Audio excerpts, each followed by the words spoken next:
Welcome back to Curiosity Class, the podcast where we break down complex topics into easy-to-understand ideas and bite-sized pieces. My name is Jeff Album, and I've been a curious person my entire life. Inspired by Albert Einstein's quote, "If you can't explain something simply, you don't understand it well enough," we aim to make learning accessible and engaging. On this show, we're going to bring you experts from various fields, ranging from personal finance to physics, to help you understand everything from 401ks to how airplanes fly. So let's dive in and satisfy our curiosity together. And welcome back to another episode of Curiosity Class. I'm very excited to have on today Zale, who's going to be discussing with us vertical indoor farming. So Zale, thank you so much for coming on. Pleasure to be here. This is very exciting. So I think it'd be really interesting to talk about a little bit about your background and give people a sense of who you are, what vertical indoor farming is, and kind of how you got into it. Well, that will be your entire podcast. I won't even be able to get to talk about it. Okay, so I'm going to start with my background a little bit. I have a degree in computer science, which actually kind of plays into things. But when I graduated, there was no thing as a microcomputer. It was just coming onto the stage when I first graduated. But what happened was many, many years ago, I was married and we got divorced. And I had 5 kids, and they were like ages from 8 to about 17, 18 years old. And I lived close to their mother, so the kids were half with me, half with them. But with a lot of those kids, a lot of times you spend a lot of time thinking about food and feeding kids. And anybody's got a bunch of teenagers know that food is where it's all about. So food was always kind of on my mind. At the time, I was doing consulting in Canada, and there's a special type of consulting called SR&ED, Scientific Research Experimental Development, which really meant that I went into companies who developed some new type of technology, and that new technology, they could get money back from the government, and I would help them get the money back from the government. So a cool kind of thing. So I had 2 very interesting clients. One of the clients was putting air into water, which is called dissolved oxygen. And when you put air into water, and then you put that air into the water, you grow fish. The fish will grow faster. You grow vegetables, they'll grow quicker. Everything will grow quicker. I had a second client who was making 3,000 sandwiches a day. Well, we're not talking about peanut butter and jam. They were servicing hotels and all those kind of places. And it was essentially a chef, and it was an assembly line of sandwiches. And it gets very complex when you want to do this because you stack the stuff, whatever you have to do. And I can get really nerdy about that. I'm essentially a very good nerd. I'm going to control my nerdiness here just so you're aware. But anyways, so you'd have to stack the sandwiches, and then they would make these very complicated sandwiches for these high-end hotels. And what it turned out was he'd make these recipes, but certain things he couldn't get during the year, a certain type of lettuce, so he'd always have to do these substitutions. Okay, so we have these 2 guys, one guy that's developing a piece of technology that puts air into water that grows vegetables, and he started telling me about all the money there in vegetables, all the money there in greenhouses and all those other kind of places. We have this other guy who's making all these sandwiches, and he can't get half the stuff he wants because in Canada, everything is brought in from California, Arizona, and Mexico, and it's imported, and stuff isn't always available. And if you want this particular type of lettuce and you can't get it, it's a pain.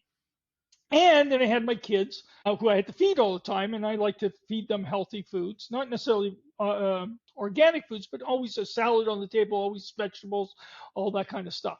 And I ride a bicycle. So I'm riding my bicycle back and forth everywhere. I'm thinking about food because of these couple of customers, my kids.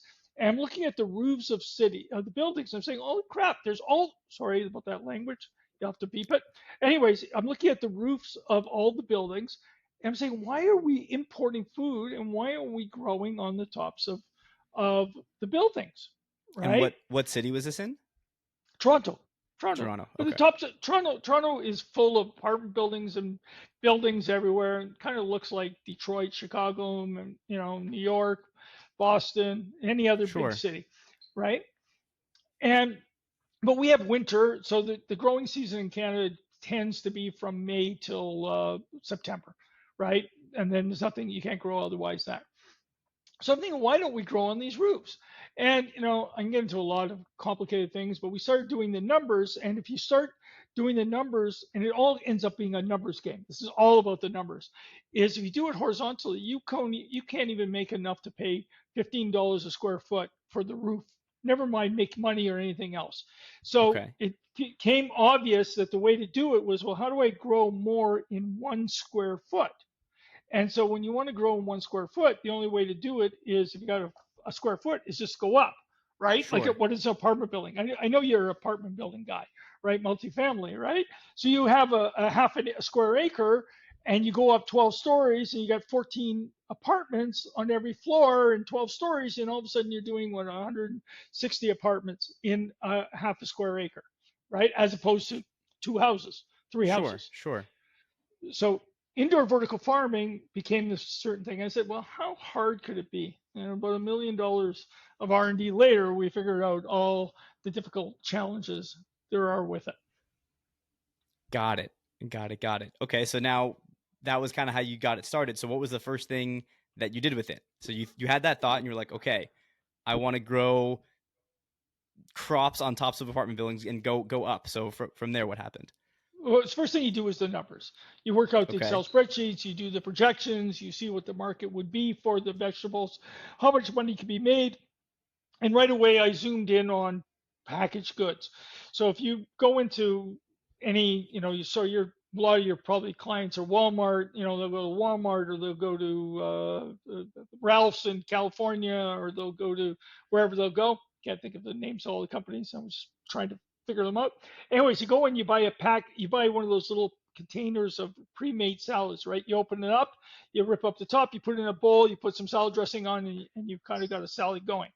So Sure. those salads, $3.99 for about 5 ounces. So when you do $3.99 into 5 ounces, you can turn into a pound. That's four times, let's call it roughly four. It's $16 a pound.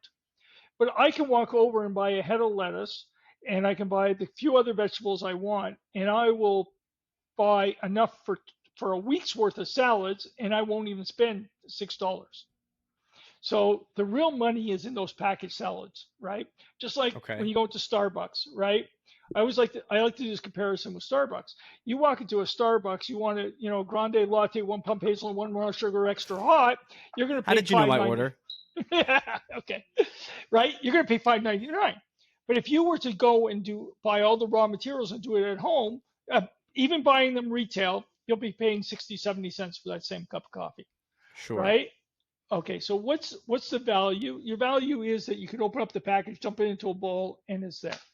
Sure. Anyhow, so that tells you that the value, the profit. Remember, I told you everything was numbers. It's always going to keep coming back to numbers, right? It's going to be coming back to profit and loss. So the value of that salad, that bag of salad becomes very, very profitable. So obviously, my company name is Local Grown Salads. So I'm going into the business of growing those salads. So now my problem is how do I can then do the profit and loss. I could do the vertical thing. And I said, okay, how hard could this be? And like I said, about $1 million of R&D later, it's really complicated. But I want to distinguish between the kind of complicated I'm talking about and the kind of complicated that other people are talking about. You can go in your house, you can order on Amazon a shelf and lights and water and everything else, and you could be growing vegetables brilliantly for your family and have fresh vegetables every single day. That's just in a little corner of your kitchen using lights and whatever. Kind Okay. of grow I'm talking about is commercial growing. 1 million pounds a year in 20,000 square feet. So it's a Okay. And different. so Go ahead.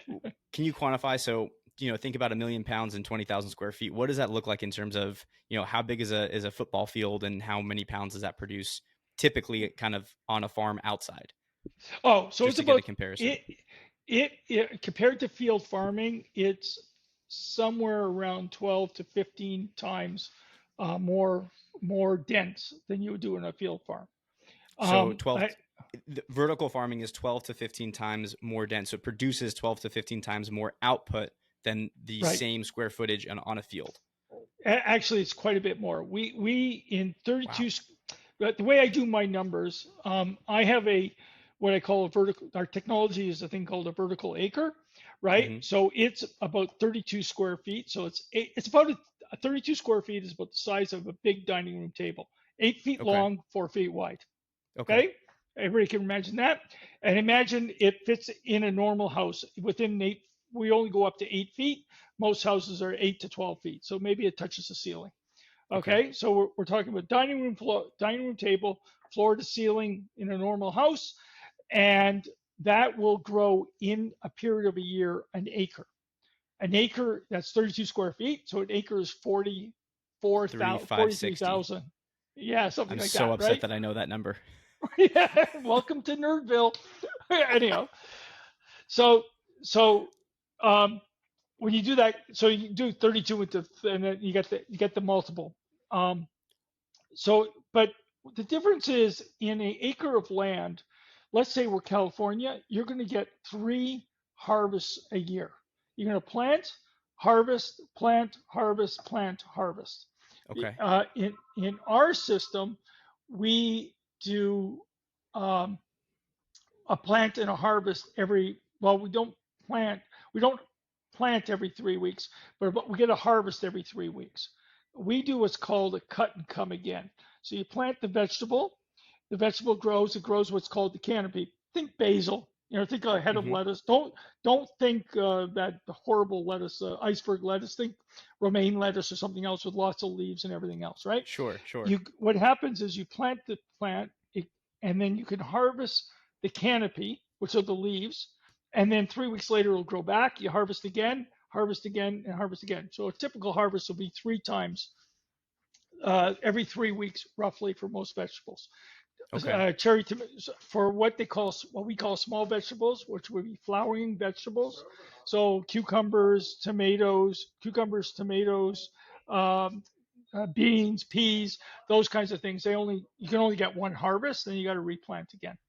Okay. Distinguish, and then okay, so it's kind of that all flows into the numbers because that tells me what my harvest will be for each one of those things and how many times I could do it, which gets us to our marketplace, gets us to a And whole bunch so of other stuff. if we think about, so you said one unit is approximately the size of a dining room table, right? So in that dining room table, we'll call it, how many types of vegetables can you grow? Does it all have to be the same type, or are they all different? No, our system, we break that just to manage the system that we use. We break that dining room table into 4 seats. So we call them four Okay. quadrants, and we tend to grow four different things. We can grow four different things in each one of those, but Okay. if from a business perspective and a practical perspective, you probably want to have the whole thing be exactly the same thing. Got it. Got it. Got it. Okay. Okay. And so I typically you brought my said you audience. they're your fans. They're your fans. Yeah. Um, so you said typically you can grow if you're in a field, you can harvest 3 times a year, grow, harvest 3 times a year. With your kind of cut and come again, it's every 3 weeks. So does that Yeah. mean you don't have to replant every time? So how Right. often Exactly. are you replanting? So okay. So that's where we go to the different types of vegetables we grow. So this is going to get, you thought it was complicated, it's getting even worse. So we classify our vegetables into four categories. One is microgreens, which are little tiny things that grow to about this height, maybe about an inch and a half. They tend to be very expensive, and they're usually used in high-end restaurants. So those you have to replant every single time. Okay. You put the seed in, it grows to an inch and a half. You take the whole thing, you pull off the seed part, and that becomes a product. The next classification is herbs. So the herbs will be every 3 weeks. And a herb plant will tend to last at least a couple of years. So you would only replant a herb. So when I say herbs, I'm talking about basil, arugula, certain other types of herbs like that, tarragon, any of those kinds of things. They would be replanted every, let's say, 2 years. The leafy greens, so that would be the romaine lettuces, the kales, those kinds of vegetables, they will tend they tend to get bitter after 3 to 5 harvests. So maybe every 4 months that you would replant those. And Okay. then we go the small vegetables, which are the ones they all come with little flowers. Like a tomato plant starts as a flower, it get the birds and the bees, right? So the bee thing comes around, does its thing. And then it grows. You get one harvest out of the plant, and then that's it, and it's dead. You have to replant it. Got it. Got it. Got it. Okay. So And the so, finances, like the question you should ask me is about the finances. well, tell me about the finances. Oh, well, I'm glad you asked. The microgreens are the most profitable. They're selling for about $60 a pound. Okay, so So, very, very, very profitable. is this, I guess I want to understand a little bit more about the operation itself. So is the business you're selling the dining room tables, or no, you have a bunch of dining room tables, you have a bunch of these units, and then you're a food producer? Are you really sure you want to ask this question? Of course. Okay, so it's complicated. Well, we have to explain it simply. That's the whole point of the show. Okay, so we as a company sell the equipment. So Jeff comes along and says, "Hey, I want to buy your equipment. I don't want to use your brand. I want to call it just Fresh Vegetables. I'll use all your software, all your technology. We'll sell you all that. It's yours. You bought the piece of hardware." Okay. That is one model. Another model is Jeff comes along and says, "You know what? I want to be part of a company that's going to sell to McDonald's, that's going to sell to Costco, it's going to sell to Ralph's, it's going to sell to Kruger's, it's going to sell to all those guys. I'm going to set up my farm and I'm going to call it local grown salads, Jeff's local grown salads, right? And so Okay. you follow all our rules and our licensing. So you still buy our hardware, but now you're part of our brand. And we have So it's kind a of like a financial, franchise. not a franchise, a licensee, because it's there's a difference. The F word has a whole bunch of rules that the licensing word doesn't have, and the Got it. way we do things is different. So it's not it's similar at the very highest level for a great somebody in grade 3, yes, but practically and realistically it is different thing. The Got documents it. are different, everything's different. Then the final level is where we actually own the farm and we hire Jeff to run it. And so it's a local grown salads farm and Jeff is running it for us. And then we Got have it. slightly variations where Jeff does it, but we are invested with Jeff and we put money into Jeff's business. There's different Got it. models on that. And so is the goal now to sell primarily to restaurants, grocery stores, or are you selling mostly to individuals? And like you said, are you producing those actual packaged salads as the output, or is it just raw vegetables as of now? Well, we produce the package stuff and raw, and of course, to make it complicated, we actually sell all the different variations. We will do raw because we know a guy that makes cucumbers and he wants cucumbers and he wants 40,000 pounds of cucumbers, every week, and he wants dill to put into those cucumbers to make his pickles, right? So we'll sell it to him. Our margins, back to the money thing, the margins there are slim, but it's volume, right? It'll pay for the rent, right? We'll make money, but we're not going to make money hand over fist. Okay. Then we don't sell directly to consumers and we don't sell directly to retailers. We always sell through distribution. You ever drive down the highway and you see those big trucks that say Cisco, good things come from Cisco? Well, Sure. so we would sell to Cisco, who would then sell to all the different people. Got it. Got it. Got it. Okay. And is that the idea? Kind of when you look to the future, what's your hope for the future? We want to roll out 200 indoor vertical farms. We're currently, as we talked about, we're doing a $100 million green bond issuing right now to help finance this. And our future is that we want to have these farms all over the world, basically, because we never talked about why indoor vertical farming is great for the world and stuff like that. It's like a whole other bit of the conversation. But our goal is to have our immediate goal is 200 indoor vertical farms.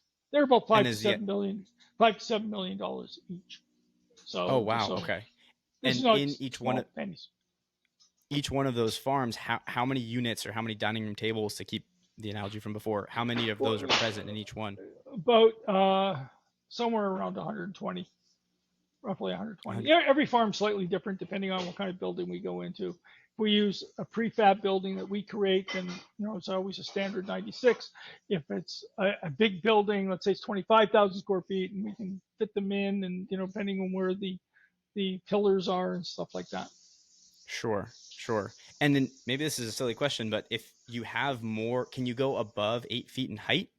So, you said that your unit was 8 feet tall. If you have more ceiling room, can you go higher?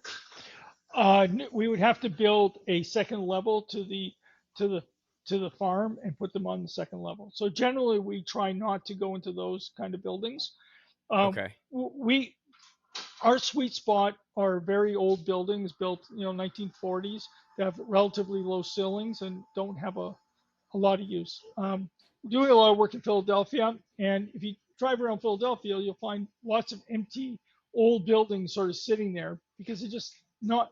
They're big, huge buildings. The bones are great. There's concrete all over the floor, but the ceilings aren't high, so people can't use them for warehouses. Like Amazon can't make them into a warehouse, and a lot of manufacturing doesn't want them because they're just not quite high enough. Got it. But so Got it. those Got are it. our sweet spot. Our sweet spot. And how many farms are you up to at this point? We've had a couple running, Canada, in Toronto, Windsor, Ontario, Philadelphia, and we're Okay. starting up one in South Carolina, and now we're in negotiations with Calgary, Edmonton, a guy outside of Pittsburgh, some guys in Nevada, some people in Nigeria. Actually, it's pretty Oh, exciting, oh and they're wow. not So worldwide. worldwide. Oh yeah, I'm. It is not unusual for me to be on the phone and have 3 or 4 continents on the phone or on the Zoom call actually at once. Wow. This is a worldwide thing.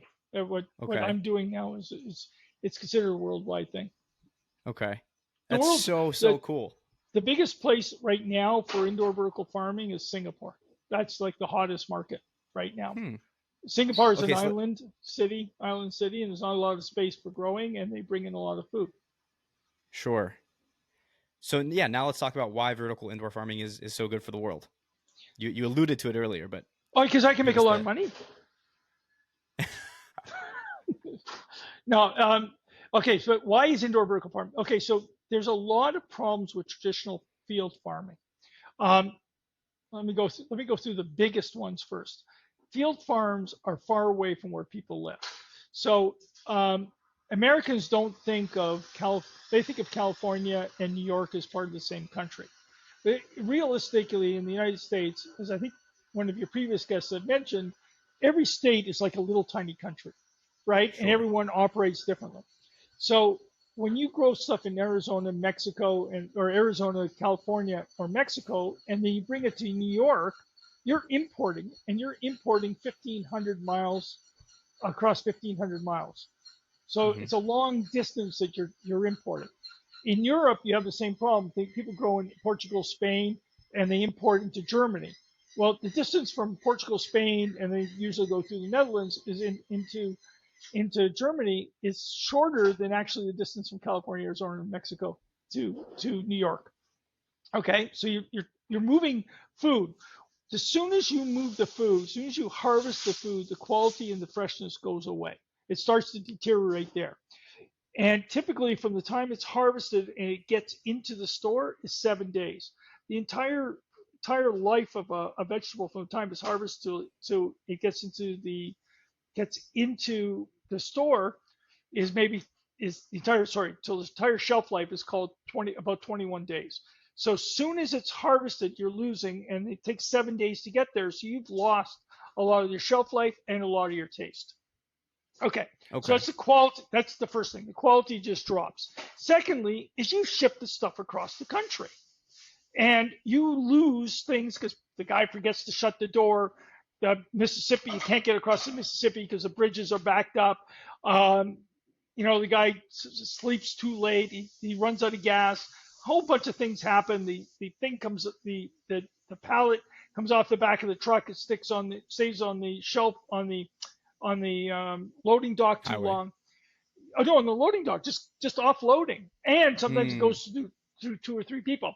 It ends up being that for every dollar of if you pay $1 for a vegetable, 50 cents of it was just in moving it and the losses from moving it. There was no Got value it. in that dollar. So, and 50% of the carbon footprint is moving it across the country, right? What's So is the other 50%? Yeah. What's the other 50%? Well, the other percent ends up being profit and everything else, right? But I'm just Got talking it. about Okay. the 50% of the cost is moving across. So the farmer needs to make money, the moving guy has to make money, the distributor has to make money, and the retailer has to make money. And the Sure. retailer, his margins are 50%. So it's just when you work out the numbers, it's just really sad. So stop growing. Indoor vertical farming allows me to grow it within 15 minutes of the store. So I get rid of all that movement. I get rid of all that waste and all that loss. The other thing is, we're still at the waste and loss part. You get to grow exactly what's needed. And typically the farmer will harvest, but they don't know if there's a purchase. And remember, my Sure. cycles are very, very short. They're only 3 weeks. Sure. The cycles of a farmer are 4 months away. So he needs to plant anticipating what's going to happen 4 or 5 months from now, right? If you go to the three, let's say you do the 3 cycles in California, and he's got a 4 month cycle, he's got to plan what's going to be good in 4 months, right? And let's say the price of romaine lettuce is really high right now, so everybody's going to plant romaine lettuce, and then in 4 months everybody's harvesting, and all of a sudden the price of the romaine lettuce has just dropped because he's planted based on the price today, anticipating what's going to happen in 4 months. So he gets a lot of there's something like 15 to 25% of what people plant is never harvested because there's just no market and there's nothing to sell. So there's huge amounts of food wasted. So so at this point, indoor vertical farming has stopped moving the stuff across the country. It stopped the food waste part. When they're planting the guy who's the typical farmer in the field, he's using his tractor, which uses diesel. He is pumping water out of the ground, and he has to use electricity to pump the water to spread the water. Then he's got to add pesticides, got to fungicides and herbicides. Indoor vertical farming doesn't do any pesticides, doesn't do herbicides or fungicides because we're growing inside and we're in a protected environment. So there's no expenses there. Did I mention at the beginning that it was all about numbers and dollars? Maybe once or twice. Yeah, okay. So now you see where the dollars are all coming from. So now people say, yeah, but the sun is free and gives you free light. And we, of course, need to use electricity to light the LEDs. So we have to pay for that, right? But I can use my electricity and I can use renewable resources. I can use wind, I can use solar, and I happen to believe that nuclear is a renewable, so renewable, you can use nuclear. But whatever, the even wind and solar is better than all that gas traipsing across the country and all the diesel that's used on those tractors. First they have to till the land, and they have to harvest, and the process is, if you ever see these big trucks, they're huge and they're using a lot of Sure. diesel. So the idea here is that you have, a grocery store I'm based in Austin, Texas. So a grocery store outside of Austin, Texas, and you'd have an indoor vertical farm 15 minutes away from the grocery store that I go to, growing the food that then the grocery store in Austin sells. And you'd have these little, well, not so little, it sounds like, but these indoor vertical farms in every market around the world, worldwide, selling to grocery stores. Is that grocery stores, accurate? restaurants, McDonald's? Think about everybody that you go and you get food from. Gotcha. And I know we've talked about a little bit. It doesn't use pesticides. It doesn't use herbicides. It doesn't use fungicides. What about the water usage if we're comparing the two? Oh, water usage is brilliant. So, all right, we'll go back to grade 5 science. Well, let's go to grade 3 science. So in grade 3, you have this plant. The plant goes into the water, and there's a system with the sun, and what the plant does is it pulls the water out of the ground, right? And the way it pulls it out is it sweats. So it creates humidity. So the plant is putting off water into the air. As it's pulling water off to the air, it's like it's sucking up the water into the ground. So a typical plant uses a tremendous amount of water. Most of that water is lost in the air as humidity. Okay? If you ever walked into a greenhouse, you feel how humid it is. It's because it's there. So, another one of my audience, wave. Anyway, so what happens in indoor vertical farm, you have these plants all sitting inside a building, and we have dehumidifiers which capture the water and reuse it. So we save 95% of the water. So in a place like Austin, Texas, where you're in the middle of, I assume it's always I always think Texas is a desert because I think you guys have cattle driving down the street. I watched a lot of Westerns when I was a kid. Anyhow, right? So you don't have to water. Oh yeah, you're right near the Rio Grande, Texas Rio Grande, right? So just Yep. down the street, right? So instead of pulling water out of the Rio Grande, we can just use regular water, regular city water, and we just recycle it. And all the water, the only water that's actually used, goes away in the plant. So I take in some water, I grow my plant, I capture the water that's coming out of the humidity, I feed it back into the system, and the plant goes out as water. So that's where we only use 95. We use less than 95. We save 95% of the water. So then it's fair to say that indoor vertical farming uses 5% of the water that a field farm would use. 100%. Yeah, that would be a great way of saying it. It's a much better way of saying That's it than I said. crazy. Yeah.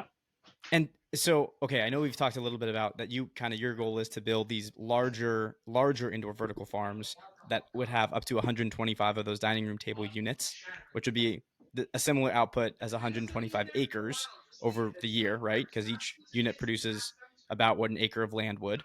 What about soil types? Like, what kind of soil do you need? Does it matter what climate you're in? Okay. I know it's indoors, but okay. So when you talk about indoor vertical farming and you talk to most people, most other my competitors and most of the people in the indoor vertical farming are hydroponic. Their numbers of water saving is exactly the same, but instead of the plant actually being in soil, they're physically in water, and it's a hydroponic system. This is something for your.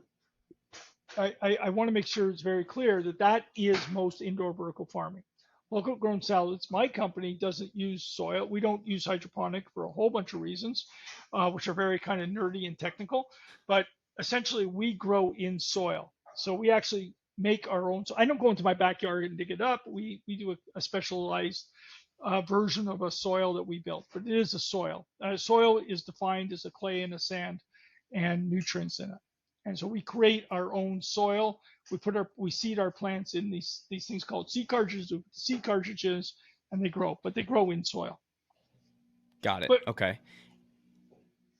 And are you able to grow because it's inside and you're controlling the environment? It doesn't matter if you're in Florida or California or Pennsylvania, you can control the climate to be exactly what you need to make the plants grow. Is that right? That's 100%. And so much so that we built our system on that the basil I sell to McDonald's in Japan will taste exactly the same as the basil I sell to them in the UK, which is the same in Austin, which is the same in New York, which is the same in Toronto, because I will control the absolutely everything about the environment. And if it doesn't have the same nutritional value, doesn't have the same crunch, doesn't have the same taste, then there's a mistake in my system when we fix it. Got it.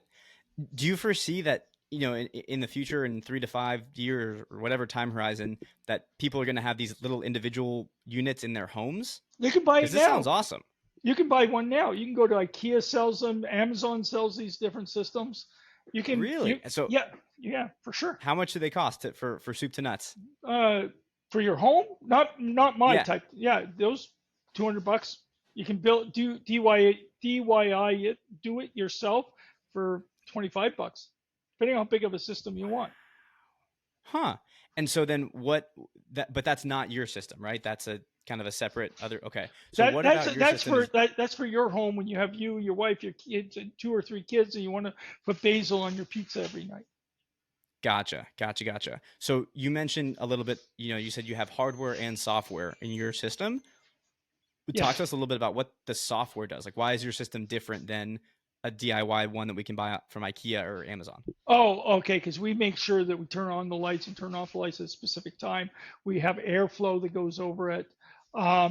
We're monitoring all the different sensors. We have a ton of different sensors that we'll monitor the temperature. In your home, you don't really care if it goes up or down because you're not trying to maximize yields. You're not trying to remember the whole thing about the dollars and cents, right? Sure. I'm trying to I want to maximize my yield, right? And that's one example. I want to maximize my yield. Another case is I may have a different grow formula and I may want to maximize nutrition. Another one, I may want to maximize flavor. I want a very powerful basil flavor, right? So I would have a different formula. So I would manage all of that. I want a And very, that's all very, done for you in the software. but in my system, yeah, we do all of that. We Okay. manage it. Well, we make sure it all is going the same way. It's controlling the HVAC in the place. In your house, that what you're doing with the HVAC isn't going to be the same thing as I'm going to be doing. You're not going to capture the water in your HVAC. It's Sure. just spitting it Sure. outside, right? Sure. So it's totally different needs of like it's just a day and night. Like you just want to feed your family good fresh stuff, and you don't care if the basil slightly tastes different than the day before. But if I'm serving McDonald's, right, they're gonna care very much if the basil isn't exactly like the basil. Imagine going into McDonald's Sure. and your hamburger in Japan tastes different than your hamburger in New York. You're gonna like, what the heck? This is not a hamburger. Right. Right. Man, this is super fascinating. I have to. I've never thought about this before. And I guess this question might be a little silly, but if it sounds like you're able to produce way more vegetables per area, you're able to do it with 5% of the water. Right. What's the catch? Like, why isn't everyone doing this? Why, like that 20-acre space? Well, Mhm. first of all, it's freaking hard. It's very, very hard. It's very complicated to do at this space. A lot of people have gone out of business. That 20-acre, that 20,000 square foot building, not including just the equipment in it, is about $5 million. So it's a very capital intensive business. But do you have to buy it? Can't you rent? Sorry, say again? Do you have to buy it? Can't you rent? Well, somebody still got to finance it, right? Sure. Somebody's got to put up that $5 million, right, for the equipment. You can lease it, right? That's why we're doing that bond offering, because we just found it almost impossible to get people to put money into it. It's very, Got it. It's a new technology. I mean, right now, if somebody comes along to you and says you want to invest in a car, you can look at Tesla and say, "Oh, you got an electric car business? I want to throw money at it." You know, Rivian, all these other guys, right? Fisker just went under, but a whole bunch of there's a proven market. But when Tesla was starting and Elon Musk started putting in, his entire fortune into it, it didn't look very successful, and he had a whole bunch of years of a lot of problems. Indoor vertical farming is where Tesla was just before the Roadster. Got it. And then, yeah, that makes sense. One more question just on kind of utilities and energy savings or lack thereof. So, you said that it's a fraction of the water needed, but I imagine the electricity costs to cool that many different areas, depending on what you're growing, each area needs its own thing. So I'm assuming you're using a ton of electricity. So have you done an apples to apples, no pun intended, so energy audit? The apples to apples is we're 50% less. So the way you do the apples to apples comparison is you compare imperial. You can convert electricity and gasoline into energy, into amount of energy. I can't remember the term. There's a special term that you use that refers to energy. How much energy? Horsepower is one of them, but there's other ones. And if you convert them down, and how much we need to grow the same amount of land. Sorry, if you take, let's say 40,000 pounds, which is about the size of it. Sorry, let me back up. When you think about the long transport trailers that you see on the highway, those carry 40,000 pounds in the back. They can carry 40,000 pounds of refrigerators, or they can carry 40,000 pounds of vegetables. There's still 40,000 pounds. So that's a kind of standard unit of measurement. So to do 40,000 pounds and ship it from California to New York, or to, I think I used Philadelphia, from California to Philadelphia, including using all the USDA numbers of how much diesel it takes to do the tilling and everything else, how much electricity it takes for the water pumps and everything else there. And then you compare it against our electricity usage, which is primarily just light, which is electricity for the light. We have a 50% saving in the carbon footprint using that. Well, light and cooling, I would imagine, no? Well, like I just electricity. The cooling isn't so much, actually. It's the light that's the killer. Yeah. Cooling, because you're Okay. using highly efficient systems, right? And it's only when the lights are on is there heat. So it's not Got it. that bad. And remember, they're Got it. Got sealed it. Got it. rooms as well, so you don't have the it's not like cooling your house, right? Got it. Okay. So the insulation's fairly good. You're not getting a lot of Right, losses on the air. right. Yeah. And we use very highly efficient small units. We don't believe you're again from the we don't use chillers or anything like that. We use a small Hmm. independent units, split systems, which are Hmm. relatively more efficient, but they're more Got it. expensive. Sure. And does each unit get its own? Each we okay, so we have those what we call vertical acres, that 32 square feet thing that we talked about. Hmm.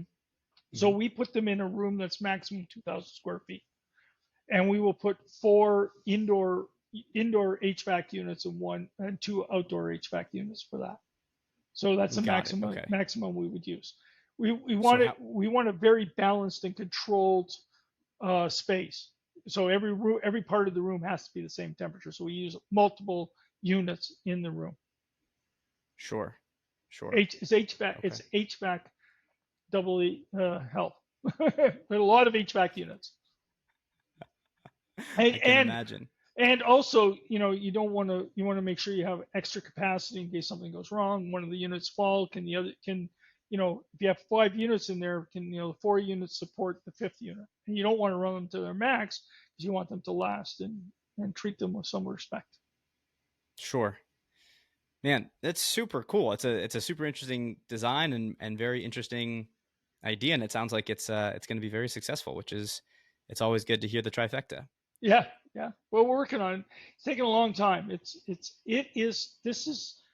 I'm not sure if I would have known what I know now if I would have done it at the beginning, but once you get into it, and I really believe in what I'm doing, right? And it's just Sure. climate. We're helping climate change. We're going to be able to feed people. The food is healthier. It's better. In your store in Austin, I bet you didn't know that there are probably 8 or 10 different types of basil that you could eat, right? No clue. You're probably used to the one green basil, right? But you're familiar with opal Right. basil and even in the green basil, there's different types of green basil that have different flavor. But because of the whole way the food structure operates, the food supply chain operates, they can't offer it to you in your store.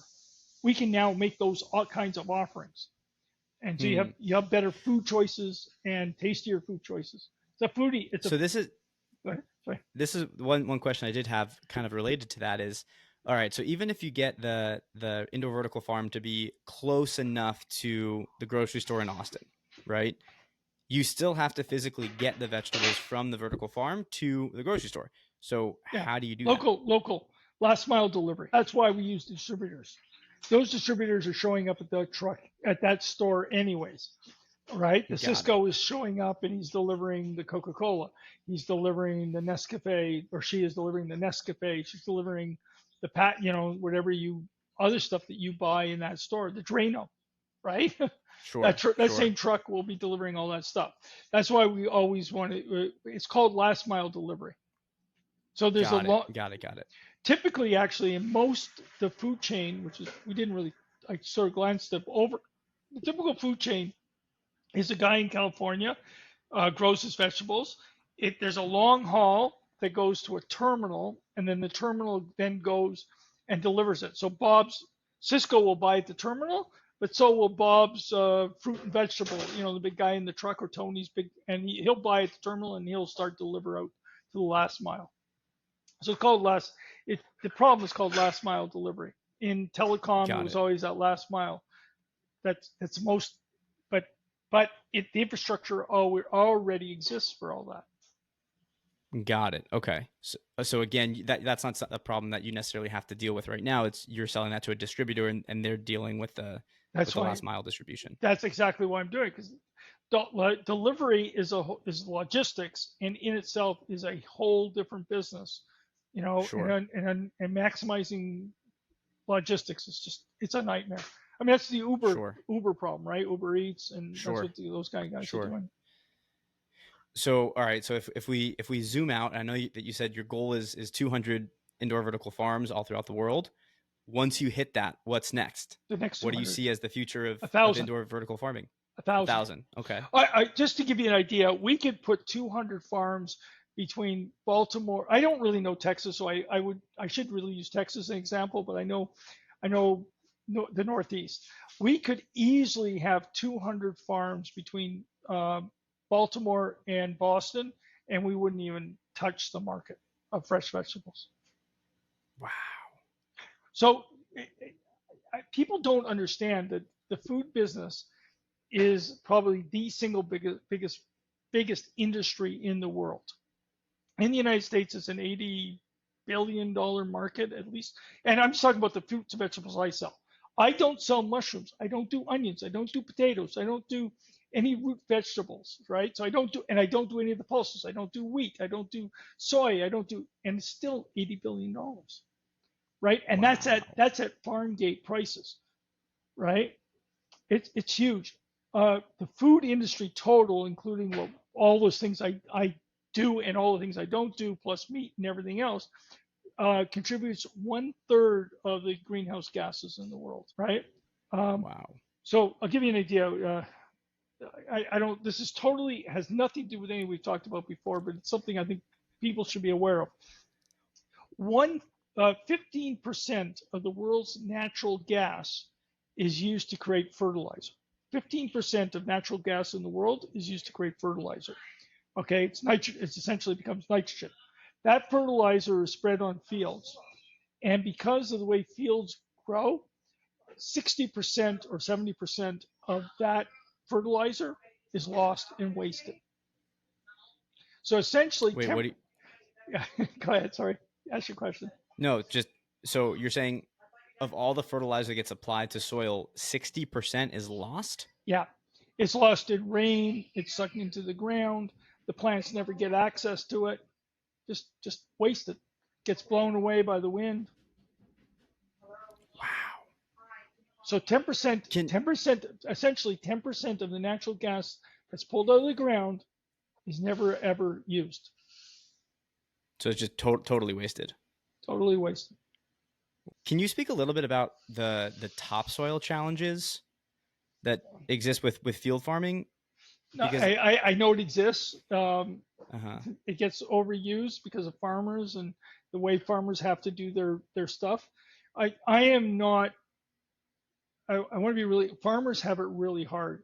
A typical farmer barely makes a living. He makes Right. his money on the property. Right. So they have problem. I can't really speak to it because it's not something I know about. I just know that No, fair enough. It creates an opportunity for me, but that's all I know about. But being a farmer is a really tough job. Anybody says, well, why don't the farmers just do blah blah blah blah blah? They have no clue about the business of farming. Go spend a day working a field and then say that. Right. Well, no. I'm sorry. I'm just talking about the dollars and cents part of it. These Right. guys, Right. No, right? I know, but The guy goes and plants his field of and then nobody buys it. And he Right. doesn't know. Or he can go plant Right. it and all of a sudden there could be a drought. Or all of a sudden there could be no rain. Well, a drought is no rain. There could be, a hailstorm, or there could be right. A freeze. a freeze, and he's just lost his entire crop. Right? Imagine, Yeah. salary guy, and all of a sudden some random guy comes along and says, well, I'm taking your paycheck now for the next 6 weeks. Right. Right. Yeah. Yeah. It's super hard. It's a really, really hard business. And that's why people, and they want farmers to change, and they can't. It's hard. Well, it sounds like this, licensee model could be a great way for folks to be able to have access to a similar industry, but get to work in a temperature controlled room instead of blazing sun. But then in Idaho, and then I'm going to ship that food to New York. What do you mean? Well, think about where farmers live. Farmers are in the Midwest, right? Idaho, right? All the far distances away. So you have the same problem. Got it. So the idea is localized farming close to population centers, or as close as you can be. Downtown. I want to go into the parts of the city Philadelphia, we were working in what they call opportunity zones, which you're probably familiar with, right? Where there's no low employment, high unemployment, no jobs, no nothing. That's what we want to set up, using these old Right. buildings and create opportunities for people to pay living wages, do all, and there's still lots of money to be made, right? We could Sure. we could treat people well, give them good jobs like you described, and Yeah. and pay them proper wages, and everybody wins, right? And then And there's eating healthy food. and healthy food. And then there's the spin-off industries. There's all the small guys who are going to say, well, there's fresh vegetables here. I'm going to take your basil and I'm going to add some vinegar and I'm going to make pesto. And I'm going to be Right. selling pesto that's fresh and local. Right. Yeah, that's super cool. That's super cool. Well, thank you for all that you're doing, and congratulations on your success, and hopefully it continues. Thank you very much. This is great. Yeah. Well, and how can people find out more about you? Localgrownsalads.com is the website. That's the website, or they can find me Zale. It's easier actually to find me on LinkedIn because Zale, Z-A-L-E. And trust me, there aren't a lot of Zales on LinkedIn. Okay. Spelled sale with a Z. Z. Right? Sorry, I said the Canadian. Z-A-L-E. Yeah, Z. Yeah. Z-A-L-E. Okay. Awesome. Well, yeah, Zale, thank you so much for coming on, and really appreciate your time. Perfect. Thank you.